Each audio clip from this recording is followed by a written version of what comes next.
Este programa é patrocinado pelos amigos e parceiros do Ministério Joyce Meyer.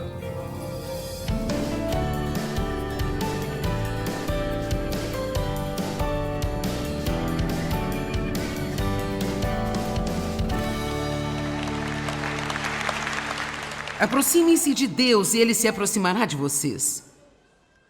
Lembrem-se de que Ele nunca está distante.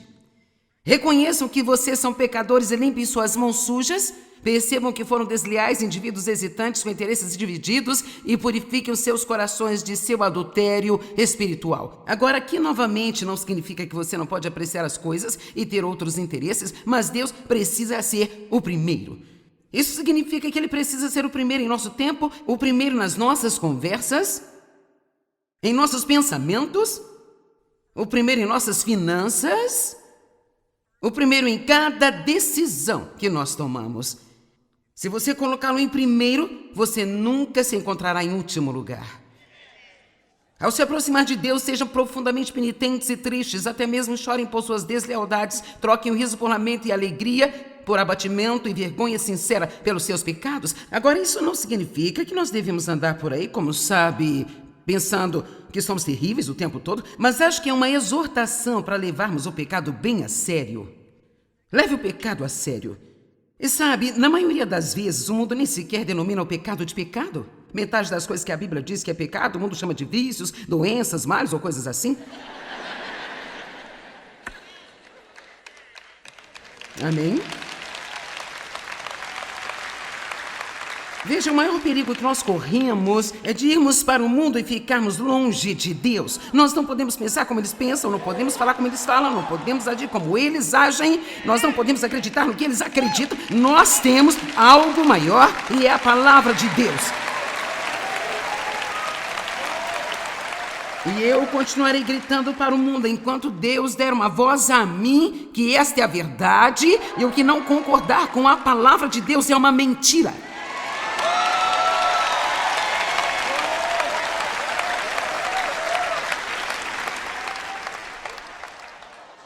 Arrependimento sincero.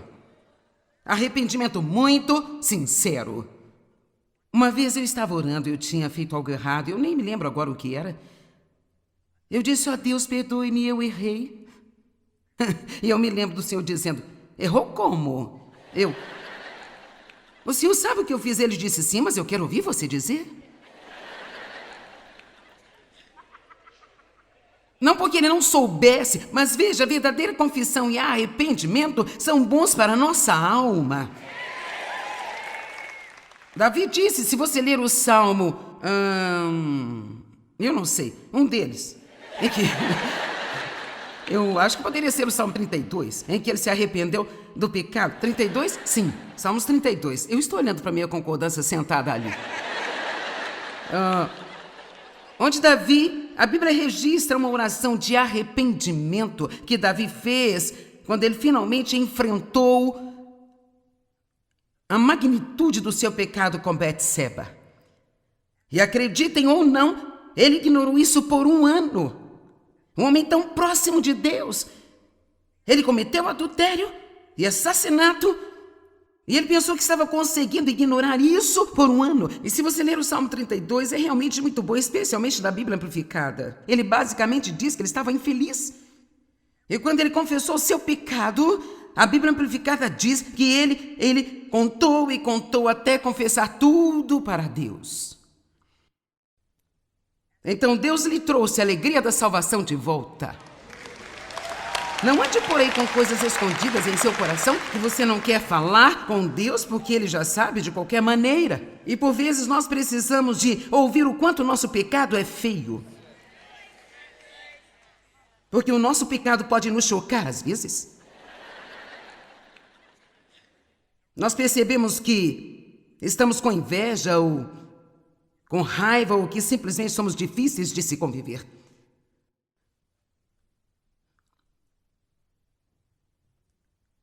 Humilhem-se, versículo 10, se sentindo muito insignificantes na presença do Senhor, e Ele exaltará vocês e os erguerá e tornará suas vidas significativas. Agora, aqui novamente, sentir-se significante é o que a Bíblia Amplificada diz. Eu, na verdade, não gosto muito desta tradução. Eu não acho que Deus queira que você pense pouco de si mesmo, mas Ele nunca quer que você pense mais do que você deveria pensar.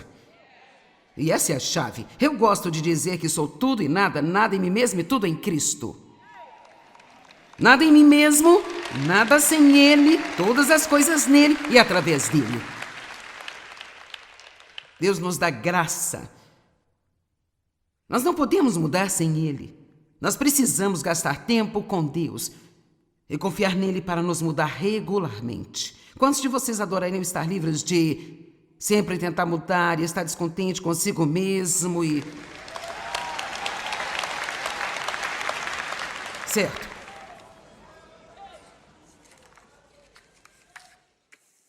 A obediência libera o poder de Deus em nossas vidas. Tiago 4, versos 11 e 12. Meus irmãos, não falem mal, nem acusem uns aos outros, pois quem fala contra o seu irmão ou julga o seu irmão está maldizendo e criticando, julgando a lei. Mas quando você julga a lei, você não está cumprindo a lei, mas está se colocando como censor e juiz. Agora, a lei sobre a qual ele está falando é a nova lei real do amor. E ele está dizendo basicamente qual é a lei em que nós vivemos sob a antiga aliança. E se nós pudermos realmente amar as pessoas, nós vamos cumprir todo o resto dela. Concordam?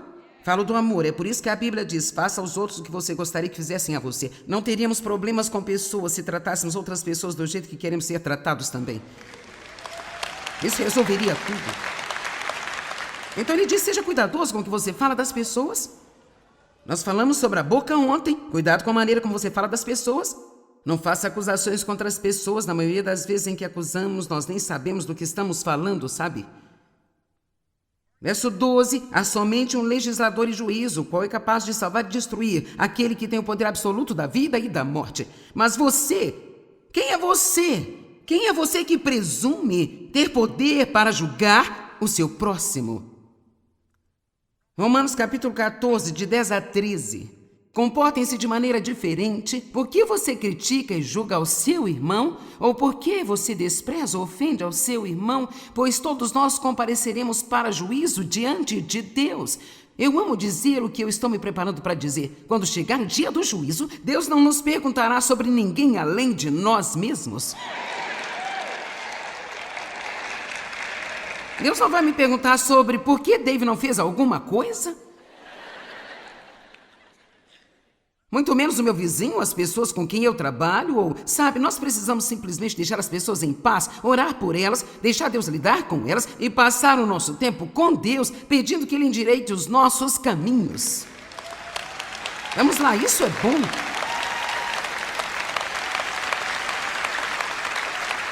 Existe alguém aqui ousado bastante para admitir que tende a ser julgador?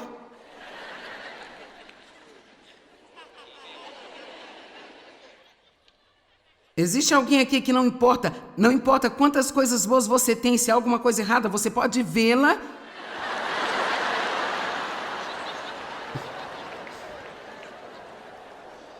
Isso é chamado de humildade. Amém? E são nessas coisas que nós precisamos resistir ao diabo. É aí que precisamos resisti-lo. Eu tenho que dizer a mim mesma, e se eu estiver sozinha, às vezes eu digo em voz alta: Joyce, isso não é da sua conta. Isso apenas não é da sua conta. Nós não precisamos ter uma opinião com a qual não temos qualquer responsabilidade.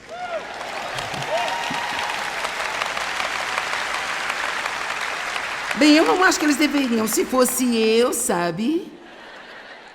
Você não tem ideia do que faria se eu estivesse no lugar de outra pessoa, porque você não está. Eu estou pregando bem nesta manhã.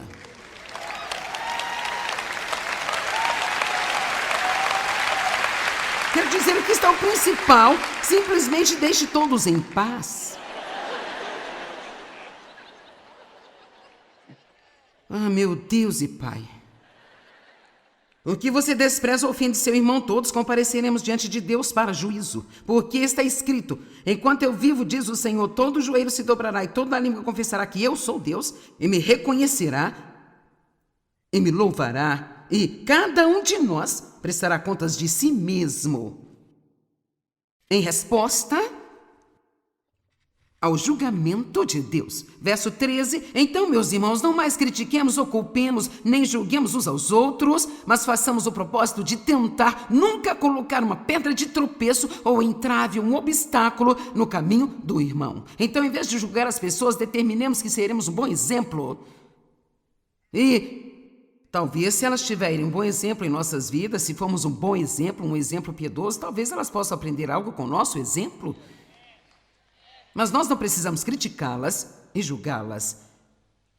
Vamos falar sobre a presunção por um minuto, porque no mundo em que nós vivemos hoje, acho que temos muito daquilo que chamamos de direito. Pessoas que têm uma atitude de eu mereço isso, eles me devem aquilo. E eles não querem fazer nada para ganhar ou merecer, e elas simplesmente sentem por algum motivo que tudo deveria ser entregue a elas em uma bandeja de prata. E uma atitude presunçosa não é agradável a Deus. Agora ouçam, vocês que dizem hoje ou amanhã iremos para esta ou aquela cidade e passaremos um ano ali, faremos negócios e ganharemos dinheiro. Contudo, vocês não sabem nada do que lhes acontecerá amanhã. Qual é a natureza da vida de vocês? Vocês realmente são como uma neblina, um sopro de fumaça, uma névoa que aparece por um pouco de tempo e depois se dissipa no ar. Eu gosto quando compartilho esta escritura de trazer uma lata de spray de cabelo apenas... Lá vou eu.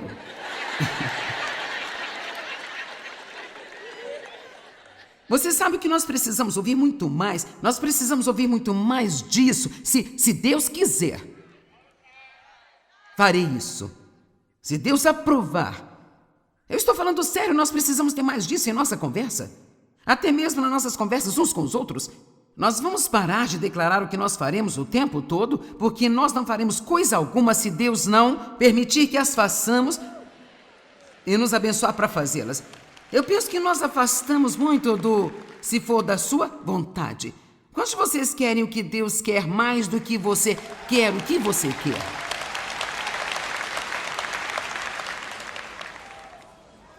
Ao invés disso, deveriam dizer, versículo 15, se o Senhor quiser, nós viveremos e faremos isso ou aquilo. Eu tenho plano de comprar um par de sapatos quando eu sair daqui hoje. Eu espero que o Senhor queira, sabe, gente?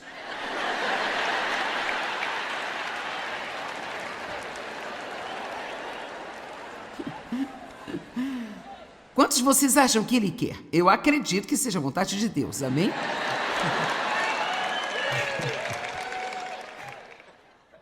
Agora, porém, vocês se vangloriam falsamente das suas pretensões e das suas presunções. Toda vanglória como essa é maligna. Sabe, todas essas escrituras nos orientam a apoiar-se em Deus, apoiar-se em Deus, apoiar-se em Deus. Coloque-o em primeiro lugar em sua vida, mantenha-o em primeiro lugar. Saiba que você não é nada sem Ele. Qualquer pessoa que sabe o que deve fazer, mas não o faz, comete pecado. Vou dar a você alguns exemplos bíblicos de presunção. Em Números 14, versículos 40 a 45, diz, e eles se levantaram de madrugada e subiram ao topo da montanha e disseram, portanto, eis que estamos aqui e nós subiremos ao lugar que o Senhor prometeu a nós, porque nós pecamos. Isso é o que vamos fazer. Mas Moisés disse, por que vocês estão desobedecendo a ordem do Senhor para voltar atrás pelo Mar Vermelho? Vocês não terão sucesso. Não subam, pois o Senhor não está entre vocês. Vocês certamente serão derrotados pelos seus inimigos, pois os amalequitas e os cananeus estão diante de vocês, e vocês cairão à espada, porque vocês deixaram de ouvir e seguir ao Senhor vosso Deus. Portanto, Ele já não está mais com vocês. Mas eles presumiram subir às alturas da região montanhosa. No entanto, nem a Arca da Aliança, nem o Senhor, nem Moisés saíram do acampamento e desceram os amalequitas e os cananeus que moravam naquela região, e então eles perseguiram e destruíram os israelitas até Ormá. Então eles disseram, nós vamos subir. E sabe, houve um tempo em que eles poderiam ter subido, eles não obedeceram a Deus, Deixa eu te dizer, quando Deus nos diz para fazer alguma coisa, há uma unção sobre nós para esse tempo. E muitas vezes gostamos de adiar e esperar até que seja conveniente para nós. E eu descobri que o que eu poderia ter feito com facilidade há um mês atrás, talvez eu não seja capaz de fazê-lo agora, um mês depois, porque Deus estava comigo na época, mas quero dizer, Ele está sempre conosco, mas Ele não está ungindo essa coisa em particular no momento.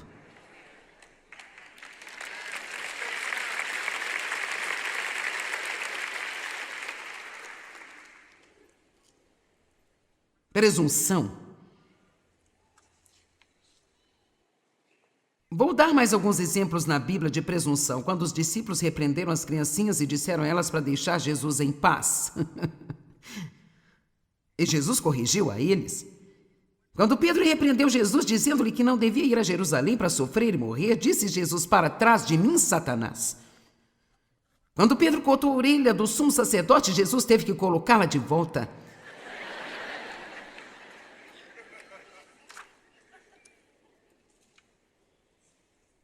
Vamos ser pessoas que percebem que somos sem Deus e não somos absolutamente nada?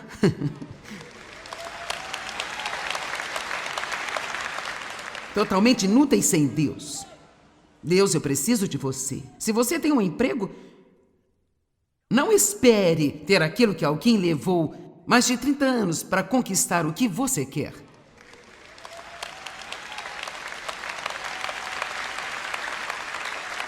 E eu posso te contar uma coisa, só porque você obteve um diploma?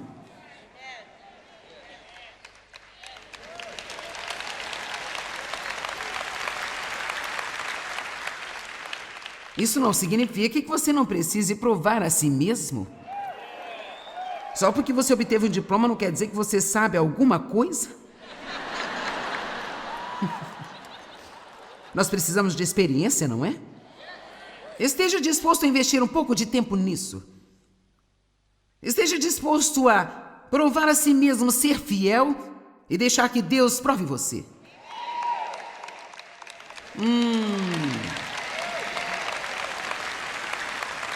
Você pode cantar melhor do que o líder de louvor da sua igreja, mas não fique bravo se eles não lhe derem essa ocupação. Confie em Deus se for aí que Ele quiser colocá-lo.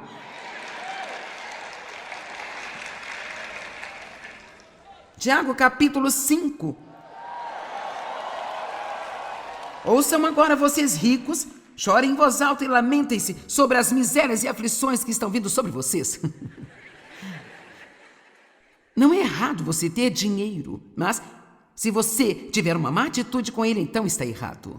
E sabe, nós conversamos sobre isso ontem de manhã. Eu acho que existem muitas pessoas que têm muitas coisas e elas acabam maltratando as outras pessoas, e deveria ser exatamente o oposto. Quanto mais nós tivermos, mais nós devemos ser uma bênção para outras pessoas. Amém? Sua abundante riqueza apodreceu e está arruinada, e suas muitas roupas, elas foram corroídas. Você sabe, ele continua aqui. Eu amo o verso 4. Mas vejam, o salário que por vocês foi retido por fraude dos trabalhadores que colheram em seus campos. Sabe, se você possui um negócio e você tem funcionários, trate-os como você gostaria de ser tratado. Pague a eles o que você gostaria de receber por fazer o trabalho pelo qual você está pagando menos por ele. Vamos lá? Não faça com que os seus funcionários trabalhem longas horas sem dar nenhum benefício a eles. Porque o salário que vocês retiveram das pessoas para as quais vocês deveriam ter sido bons, qualquer pessoa que esteja em uma posição de autoridade representa o Senhor. E nós precisamos tratar as pessoas bem. Deixa eu te dizer algo. Nós pagamos a nossa equipe no ministério que eles poderiam receber fazendo o mesmo trabalho lá fora no mundo. E eu não penso que porque alguém trabalha para o ministério, isso significa que ele deve fazer qualquer tipo de trabalho por menos. Na verdade, deve ser exatamente o oposto.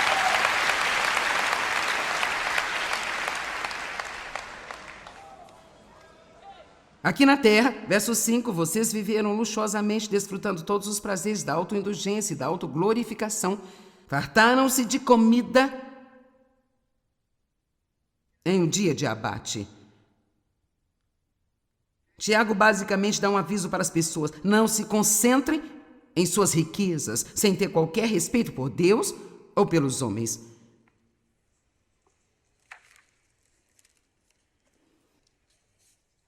Tiago 5,7. Então estejam pacientes, irmãos, enquanto esperam. Voltamos para onde começamos, em Tiago 1? Você não está orgulhoso de si mesmo? Você fez toda a jornada? Eu quero que você perceba que ele não diz: sejam pacientes, irmãos, se vocês tiverem que esperar. Ele diz: sejam pacientes, irmãos, enquanto vocês esperam. E lembre-se, paciência não é esperar, é como nós nos comportamos enquanto esperamos. A paciência é uma atitude que só é desenvolvida na aprovação. É um fruto do Espírito que só cresce debaixo de provações. É por isso que Deus nos permite passar por certas coisas e Ele não nos liberta tão rápido quanto nós gostaríamos. Não é que Ele não tenha planejado sua libertação, mas Ele está apenas usando o que está acontecendo agora para então aumentar a sua fé um pouquinho mais. E então você estará muito mais forte quando tudo terminar.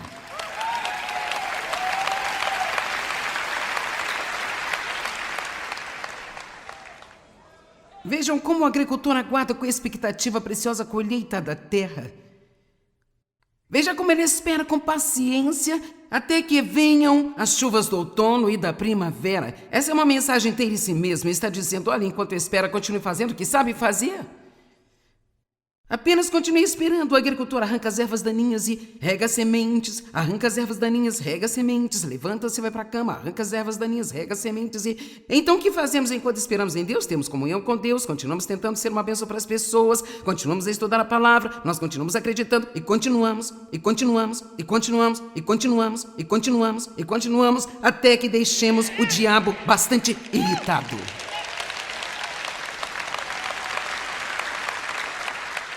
Preparem-se para ficar animados.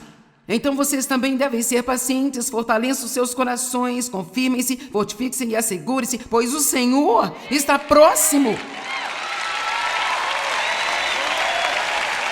A vinda do Senhor está muito próxima. Enquanto espera, não reclame. Se você olhar esses 3 primeiros versos, não se queixem nem reclamem uns dos outros, para que não sejam julgados. O Senhor está perto. Tiago 5, verso 13. Ore. Alguém entre vocês aflito, maltratado, sofrendo, orem por ele. Alguém se sente feliz? Cante louvores a Deus. Alguém está doente? Que ele mande chamar os anciãos para que orem. A oração feita com fé curará o doente, o Senhor o restaurará, e se ele cometeu pecados, ele será perdoado. Isso fala sobre o poder da oração. E assim como Elias era um homem como nós somos, um homem tão simples e comum, ele fez grandes coisas para Deus, mas ele também cometeu erros. Um dia ele matou 400 profetas de Baal, no dia seguinte ele estava fugindo de Jezabel, ficou deprimido, foi para o deserto, queria morrer, parece com alguém que você conhece? Uau! Deixa eu te dizer, é fácil nessas conferências se sentir super espiritual. Você tem uma equipe de louvor como a que tivemos neste fim de semana. Todas essas pessoas adorando a Deus juntas e nós ficamos, sim, glória a Deus. Mas você tem que ir para casa?